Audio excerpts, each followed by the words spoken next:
નમસ્કાર વિદ્યાર્થી મિત્રો, ફરી એકવાર તમારું સ્વાગત છે અમારી આ યુટ્યુબ ચેનલમાં. તો મિત્રો, આજે આપણે આ વિડીયોમાં ગુજરાત માધ્યમિક અને ઉચ્ચતર માધ્યમિક શિક્ષણ બોર્ડ ગાંધીનગર દ્વારા જે આપણા ધોરણ 10 જો વિજ્ઞાનનું પેપરનું મિત્રો આયોજન થવાનું છે, એટલે કે આયોજન થઈ ગયું છે મિત્રો. પ્રશ્ન બેંક 2 છે સામાજિક વિજ્ઞાનની ધોરણ 10ની, કેના ધોરણ 10 છે આપણો વિષય સામાજિક વિજ્ઞાન અને ધોરણ છે આપણું 10. તેનું આપણે સંપૂર્ણ સોલ્યુશન આ વિડીયોમાં લઈને આવી ચૂક્યા છીએ. તારીખ છે 22/8/2024.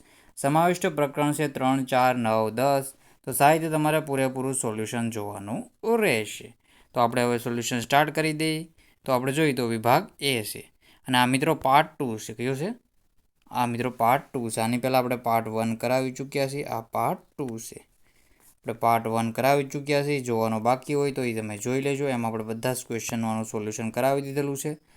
જેમ કે ઋગ્વેદની ઋચાઓ, તો ઋગ્વેદની ઋચાઓમાં ઋગ્વેદમાં કેટલી ઋચાઓ આવેલી છે?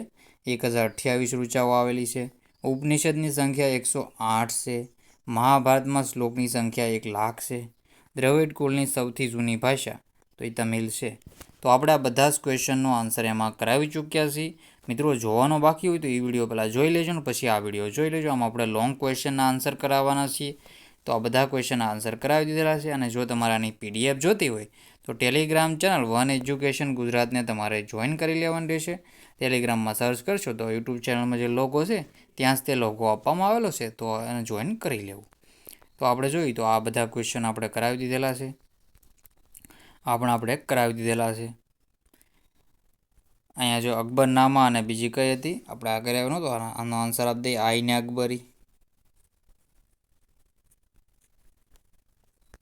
પછી લોથલ અને ધોળાવીરા. તો આવી રીતે આન્સર કરી લેવાના રહેશે. પછી અહીંયા હશે સાબરમતી નદી આવશે. અહીંયા આવશે સ્થળાંતરિત ખેતી. અહીંયા આવશે ઘઉં અનાજનો રાજા. અહીંયા આવશે શું આવશે? અહીંયા આવશે એશિયા મિત્રો, અહીંયા આવશે આફ્રિકામાં ને એશિયામાં છે સિંહ હશે. બીજા નંબરનું આપણે જોઈએ તો આપણે સાહિત્ય આપણે કરાવી દીધેલું છે. આ તમને પુસ્તકમાંથી બાકી મળી જશે. અમીર ખુશરોની કૃતિમાં આવશે નૂર, આશિકા, સિપિહર અને કિરાતુલ સદાયન છે એ કૃતિ આવશે. 4 કૃતિ છે અમીર ખુશરોની કૃતિઓ હશે. કયા કવિ અને લેખકો ગુજરાતી ભાષા સાહિત્ય અને વારસો સમૃદ્ધ બનાવ્યો? તેમાં આવશે નરસિંહ મહેતા, મીરાબાઈ, પ્રેમાનંદ છે, દયારામ છે. આ બધા છે મિત્રો, યાદ રાખવાનું રહેશે. પછી ગુજરાતની શિલ્પ સ્થાપત્યમાં કઈ કઈ બાબતનો સમાવેશ છે? પછી છે કાજી, તંજાવુર અને આંબોમાં કયા કયા મંદિરો આવેલા છે? તો આન્સર તમે જોઈ લેજો. બાકી અહીંથી આપણે બાકી છે તો આપણે કરાવી દઈએ. નીચેનું ચિત્ર જોઈને તેના આધારે પ્રશ્નોના જવાબ આપો. આ ચિત્ર કયા સ્થાપત્ય? તો આ છે સ્તંભલેખ સાથે સંકળાયેલું છે. સ્તંભલેખ સાથે સંકળાયેલું છે. ક્યાં આવેલું છે? સારનાથમાં આવેલું છે. MP સારનાથ, મધ્યપ્રદેશ. આમાં કઈ બાબતો અંકિત કરેલી છે મિત્રો? અશોક ચક્ર આપેલું છે, અહીંયા અંકિત કરેલું છે. 4 સિંહોની શિલ્પકૃતિ છે. હાથી છે, ઘોડો છે, બળદ છે અને શિલ્પકૃતિઓ ને ગૌતમ બુદ્ધમાં આપણે જોઈએ તો ગૌતમ બુદ્ધના પ્રવચનોને અંકિત કરેલા છે. તો આ રીતે યાદ કરવાનું રહેશે. તફાવત આપો, 3 મુદ્દાઓ લખો. વન સંરક્ષણ અંગેના ઉપાય અને વન્ય જીવ સંરક્ષણ અંગેના ઉપાયો. તો આનો પ્રશ્ન લાવેલો છું સ્પેશિયલી, તો આપણે એ જોઈ લઈએ. ભારતમાં જંગલોમાંથી કયા કયા પ્રાણીઓ અને પક્ષીઓ લુપ્ત થઈ રહ્યા છે? એનો આન્સર હું તમને લઈને આવું છું આગળ, એટલે કે આપણે PDF સ્વરૂપે છે. મગફળીના મુદ્દાઓ છે. કોફીના ઉત્પાદન માટે ઔષધીય મસાલાઓ કયા કયા છે? બધાના આન્સર હું તમને જણાવી દઉં છું. સાહિત્ય આપણે જોઈ લઈએ. તો આપણે આન્સર હશે વન સંરક્ષણના ઉપાયો વર્ણવો.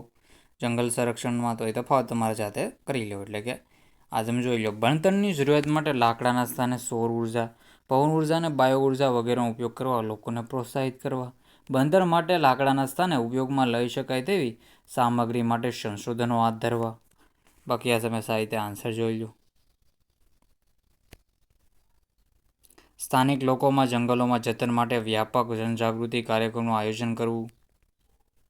પછી આ બધા ક્વેશ્ચનનો આન્સર એના સાહિત્ય મિત્રો જોઈ લેવા.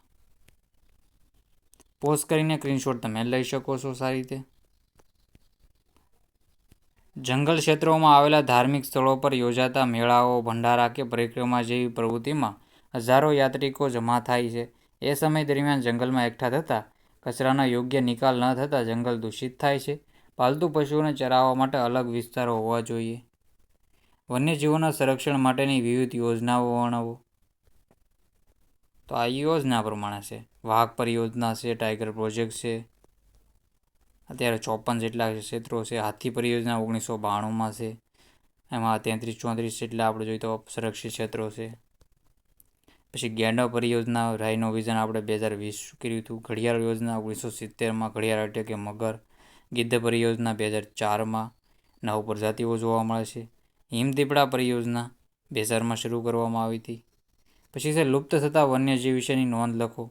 તો એના વિશેની માહિતી છે. આપણે આ ક્વેશ્ચન પણ હતો, આનો પણ આન્સર સાથે જોઈ લો.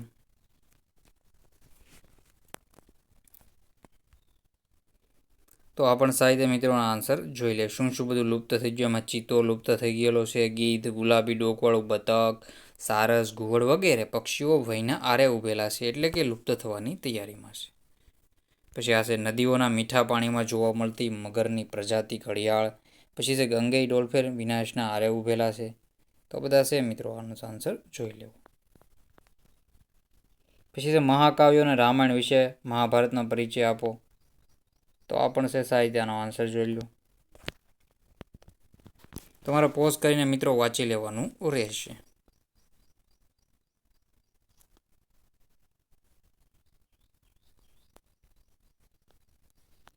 તો સાહિત્ય જોઈ લેજો. કોફીના છોડને વૃક્ષોની છાયામાં ઉછેરવામાં આવે છે. તો કોફીના છોડને 15થી 20 સેલ્સિયસ જેટલું તાપમાન માફક આવે છે. આથી વધુ તાપમાન કે સૂર્યનો સીધો તાપ તેને માફક આવતો નથી. આથી કોફીના છોડને પહાડી ઢોળાવ પર મોટા વૃક્ષોમાં છાયામાં ઉછેરવામાં છે. વલભી વિદ્યાપીઠની માહિતી આગળના ક્વેશ્ચન હશે, આ પણ આન્સર જોઈ લો. પુસ્તકમાંથી તમને બેઠો મળી જશે. તો ફરીથી આપણે ક્વેશ્ચન તરફ આગળ વધીએ હવે. તો બાકીના ક્વેશ્ચનો છે અમદાવાદમાં આવેલા જોવાયેલા કે સ્થળોમાં આપણે જોઈએ તો લોથલ આવેલું છે. શું આવેલું છે? લોથલ અમદાવાદમાં આવેલું છે. અમદાવાદમાં પછી આપણે જોઈએ તો અમૃતવર્ષિણી વાવ આવેલી છે. અમદાવાદમાં ઘણા સ્થળ છે એ જાણીતા છે મિત્રો. વેદ મંદિર અમદાવાદમાં આવેલું છે. પછી સીદી સૈયદની જાળી આવેલી છે. સીદી સૈયદની જાળી છે. તેવા ઘણા સ્થળો છે અમદાવાદમાં આવેલા છે. પછી રોઝા આવેલા છે મિત્રો. માણેકપુર છે. વિભાગ ડી છે. નીચે આપેલા 1 થી 4 પ્રશ્નોનો કોઈ પણ પ્રશ્નનો જવાબ આપો. નીચે આપેલ કૃષિ પેદાશોને 4 વિભાગોમાં વર્ગીકરણ કરો. તેમાંથી કોઈ પણ એક પાક વિશે માહિતી આપો. તેમાં ધાન્ય પાકમાં, તો ધાન્ય પાક છે તો ધાન્યમાં શું શું આવશે? તમને પુસ્તકમાં આપેલું છે પણ આપણે થોડીક 2-3 કરાવી દીધી. ધાન્યમાં છે મકાઈ છે, ડાંગર, બાજરી, ઘઉં ધાન્યમાં આવી જશે આ બધા. પછી છે કઠોળમાં છે ચણા છે. આપણે હું અલગ રંગ લઈ લઈએ આપણે હવે. કઠોળમાં આપણે રાખશી આવી રીતે. કઠોળમાં ચણા છે, પછી છે મગ છે, વાલ છે, આ બધા અડદ છે, આ કઠોળમાં આવી જશે. બાકી આપણે હવે તેલેબીયામાં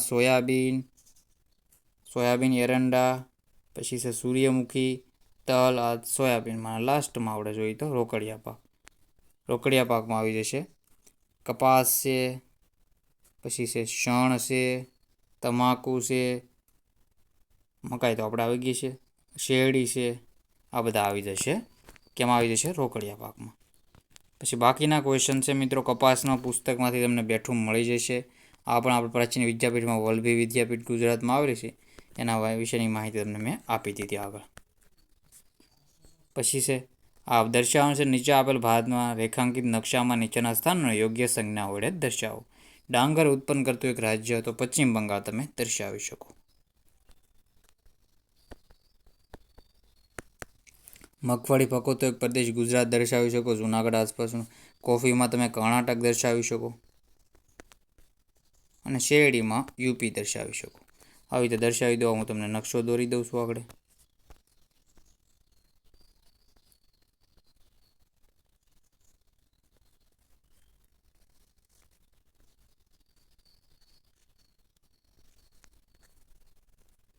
અહીંયા તમારે મગફળી દર્શાવી દેવી, અહીંયા તક આ તમારે ચોખા દર્શાવી દેવા, અહીંયા કોફી દર્શાવી દેવી, અહીંયા ઘઉં તો હું દર્શાવી દઉં.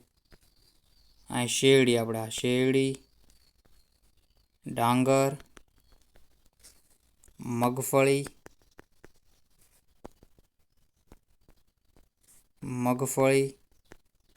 અને આ કોફી. તો આવી રીતે દર્શાવી દેવું. સારી રીતે જોઈ લેવાનું રહેશે. અને જો તમે ચેનલને સબસ્ક્રાઈબ ન કરી હોય તો ચેનલને સબસ્ક્રાઈબ પણ કરી લેજો. તો મિત્રો આ વિડીયોને એન્ડ કરીએ છીએ. જય હિન્દ, જય ભારત.